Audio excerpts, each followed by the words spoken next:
Shalom, bien-aimés dans le Seigneur, que Dieu vous bénisse abondamment, c'est Persévérant Mupolo, votre frère, ami et serviteur de l'Éternel. Je suis conducteur de louanges dans mon église, Ephrata Church à Bolton. Et c'est un plaisir pour moi d'avoir été invité sur cette plateforme, God's Love. C'est quelque chose de merveilleux, c'est l'amour de Dieu. J'ai reçu cet appel venant de maman Tina, où elle m'informait de cette plateforme dont elle a créé. Et je bénis Dieu pour cela.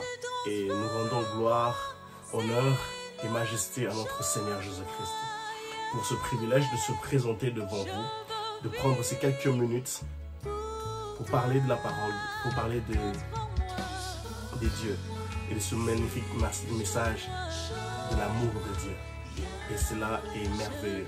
Que Dieu vous bénisse, maman Tina, pour ce privilège. Merci d'avoir pensé à nous. Que Dieu se souvienne de vous.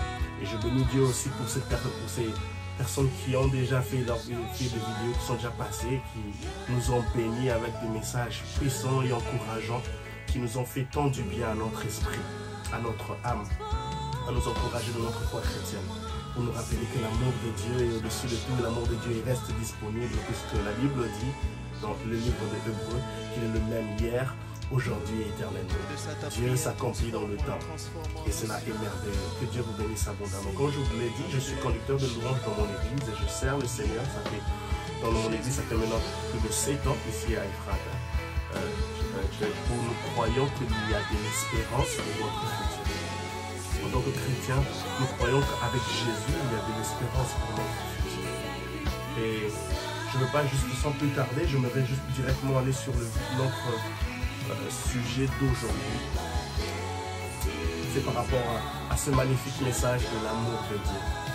Ce magnifique message de l'amour de Dieu. Vous savez, aujourd'hui, dans le monde actuel, nous vivons dans un monde où le nombre de personnes qui ne croient pas à Dieu continue aussi à augmenter. De la même façon aussi que les personnes aussi qui commencent à croire à Dieu, qui donnent leur vie à Jésus, augmentent aussi. Et nous avons passé cette crise de pandémie où les personnes même que nous connaissions qui étaient des athées, et qui ont décidé de tourner leur regard vers Dieu, puisque pendant cette pandémie, personne n'avait la solution. C'était que la grâce, c'est la grâce, c'est la grâce, c'est la faveur de Dieu qui pouvait faire sortir quelqu'un de soins intensifs. Ce n'était pas le fait que vous avez beaucoup d'argent dans votre compte bancaire, ce n'était pas à cause de cela, mais c'était que la grâce de Dieu. Et je bénis Dieu pour cela. Et en ce jour, nous voulons parler de ce sujet de l'amour de Dieu. L'amour de Dieu. L'amour, c'est un terme ou c'est un sentiment qu'on manifeste vis-à-vis de quelque chose ou de quelqu'un. C'est quelque chose d'inconditionnel. C'est quelque chose de merveilleux. C'est quelque chose où on a cette intention de faire du bien derrière cela. Et Dieu, dans sa parole, il l'a montré, non seulement dans l'Ancien Testament, mais aussi dans le Nouveau Testament. Il l'a montré à Agar pendant qu'elle était dans le désert avec Ismaël. Il l'a montré à Abraham. Il l'a montré à Jacob. Il l'a montré à David. Il l'a montré à plusieurs de ses serviteurs combien il les aimait. Combien il les aimait. Et David était tellement reconnaissant à tel point qu'il pouvait dire dans des psaumes comme le psaume 103, mon âme loue l'Éternel. Mon âme loue l'Éternel.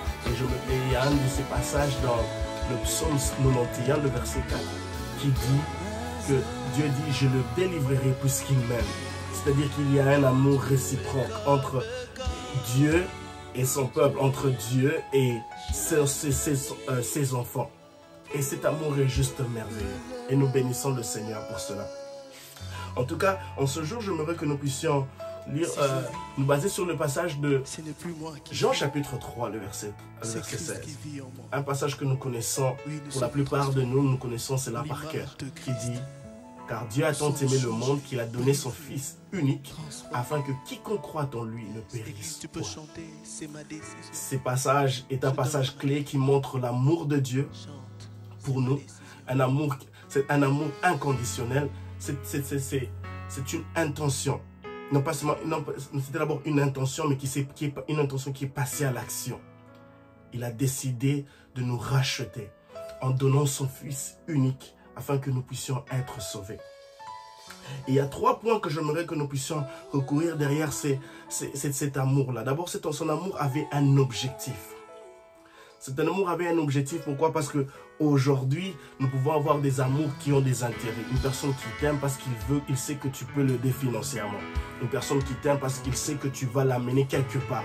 Tu vas le faire connecter à quelque part d'autre. Et après cela, une fois que la connexion est terminée, la personne se débarrasse de toi. La personne s'efface. La personne n'a plus aucun intérêt à rester avec toi. Mais l'amour de Dieu est tellement intentionnel à tel point qu'elle s'accomplit sur le temps. L'objectif de Dieu était de nous sauver, de nous racheter. Et il y a 3 éléments clés que j'ai pu retenir dans ce passage de Jean 3,16. La première chose, c'est cette intention, cet acte rédempteur, quand je peux dire un acte rédempteur, puisque Dieu est notre rédempteur. C'est cet acte où Dieu décide de nous racheter. Dieu décide de passer à l'action avec une intention dans sa tête, puisque notre Dieu est intentionnel. Et à cause de son intentionnalité, il décide de dire que non, je vais décider de leur racheter. Dieu donne son Fils unique afin que nous puissions être sauvés. C'est pour cela que même dans le livre de Romains au chapitre 8, la Bible dit qu'il n'y a plus de condamnation pour ceux qui sont en Christ.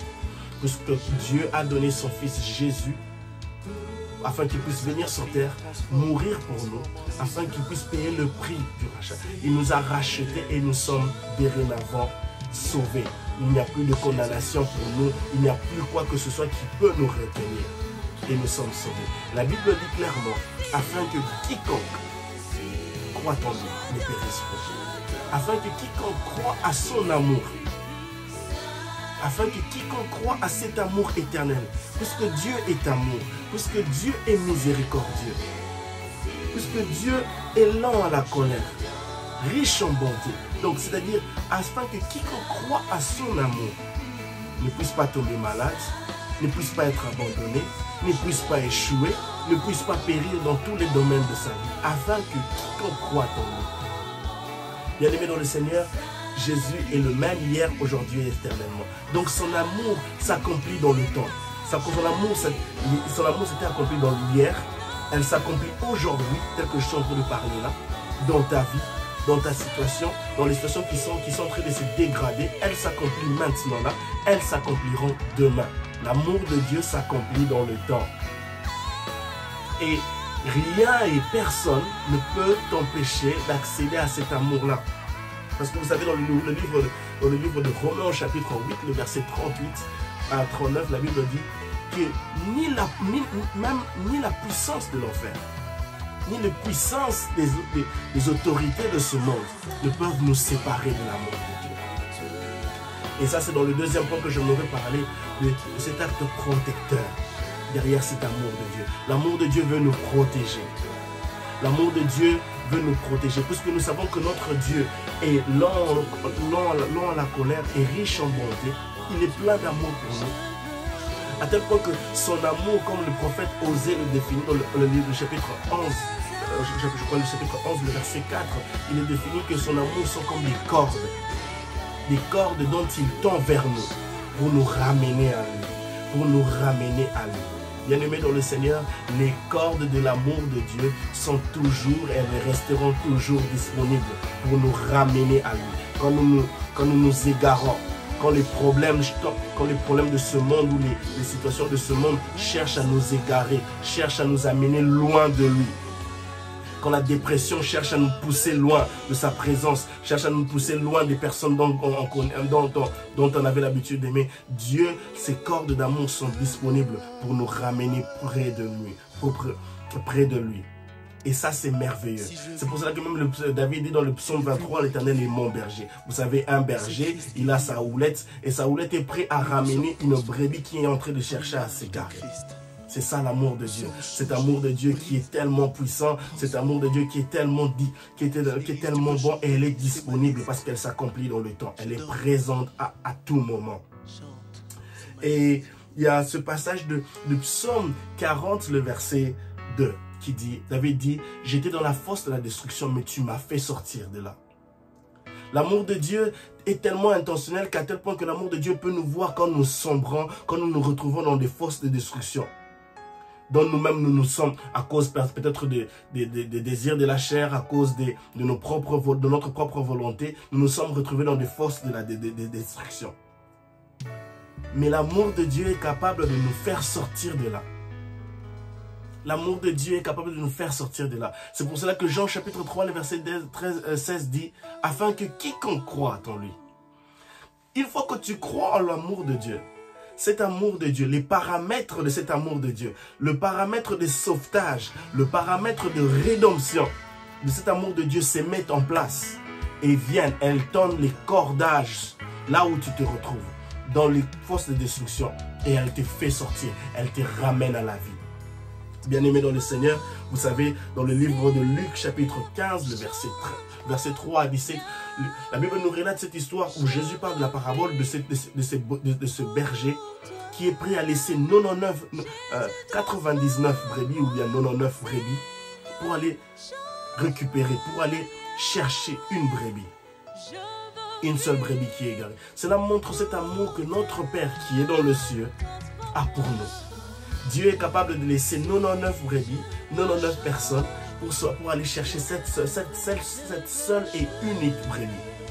Parce qu'il sait que tu as de l'importance. Parce que Dieu sait que tu as de la valeur. Parce que Dieu sait que tu as de la valeur. Que personne ne te décourage. Que personne ne te rabaisse. Tu as de la valeur pour Dieu. C'est que tu as à faire pour ce jour. Crois seulement. La Bible dit afin que quiconque croit en lui ne périsse pas. Tu périras une fois que tu ne crois plus en lui. Tu périras une fois que tu laisses les cordes de son amour. Pour te fier au monde, pour te fier à ce que le diable, à ce que le monde peut te donner.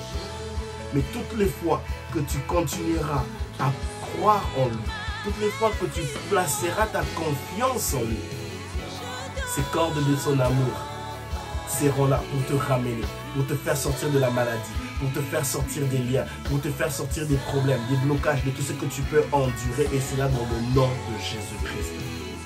La condition est, il n'y a qu'une seule condition, afin que quiconque croit en lui. Peut-être que tu n'as jamais accepté Jésus-Christ comme Seigneur et Sauveur, comme Seigneur et Sauveur. Aujourd'hui est l'occasion pour toi, et l'occasion est favorable pour toi, de dire à Dieu, Jésus, entre dans ma vie. J'aimerais marcher avec toi, j'aimerais faire cette marche avec toi, afin que je ne puisse plus périr, afin que je ne puisse pas périr, afin que je ne puisse pas périr dans l'addiction, afin que je ne puisse pas périr dans la pornographie, afin que je ne puisse pas périr dans la masturbation, afin que je ne puisse pas périr dans toutes ces cages, dans toutes ces prisons dont je me retrouve, dans toutes ces batailles cachées. Vous savez, bien aimé dans le Seigneur, les gens sont en train de traverser des batailles cachées dont les personnes de l'extérieur ne peuvent voir.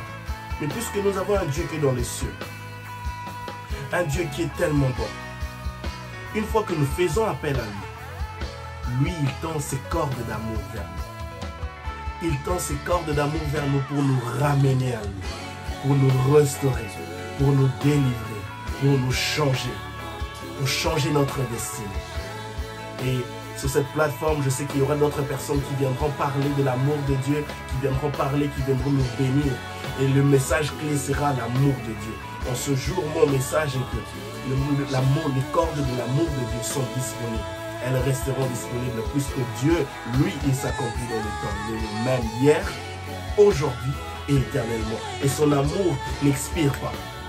Son amour n'expirera jamais, alors jamais. Elle s'accomplira aujourd'hui et demain. Elle continuera à s'accomplir dans des générations en génération, puisqu'il est Dieu. Que Dieu vous bénisse abondamment, que Dieu vous fasse grâce. Et ma prière est que vous puissiez compter toujours sur son amour. Même quand vous êtes en train de passer des situations difficiles, dis à Dieu, Seigneur Jésus, je compte sur ton amour. Dis à ton âme. Vous savez, il est important pour nous de rappeler à notre âme, à nos âmes, à nos cœurs, à nos esprits, que Jésus nous aime. Vous savez, quand vous dites à une personne qui est dépressée, à une personne que Jésus t'aime, cette phrase Jésus t'aime a une puissance dont l'homme, dont l'être humain ne peut définir. Jésus m'aime. Mon âme, Jésus t'aime. Mon cœur, Jésus t'aime. Mon esprit, Jésus t'aime. Quand ton âme est abattue, dis à ton âme, Jésus t'aime. Quand ton cœur est abattu, rappelle à ton cœur, Jésus t'aime. Quand ton esprit est abattu, rappelle à ton esprit, Jésus t'aime. Et ce Jésus t'aime sera comme une force motrice qui produira de la lumière, qui produira de la joie, qui produira de la paix, qui produira de l'intelligence, qui produira tout ce qui te manque. Et c'est là dans le nom de Jésus. Elle sera cette force motrice dont le monde ne pourra jamais et alors jamais te donner. Jésus t'aime. Rappelle à ton cœur. Quand tu te regardes dans ton miroir, tu dis, mon cœur, mon âme, mon esprit, moi persévérant, Jésus t'aime. Jésus t'aime. L'amour de Dieu ne pourra jamais se définir par quelqu'un, par qui que ce soit. L'amour de Dieu est tellement grand, l'amour de Dieu est tellement vaste, à tel point qu'elle a une puissance dont on ne peut pas décrire. C'est là. Que Dieu vous bénisse abondamment. Jésus m'aime. Jésus t'aime. Car il est le même hier, aujourd'hui et éternellement. Que Dieu vous bénisse abondamment et à la prochaine.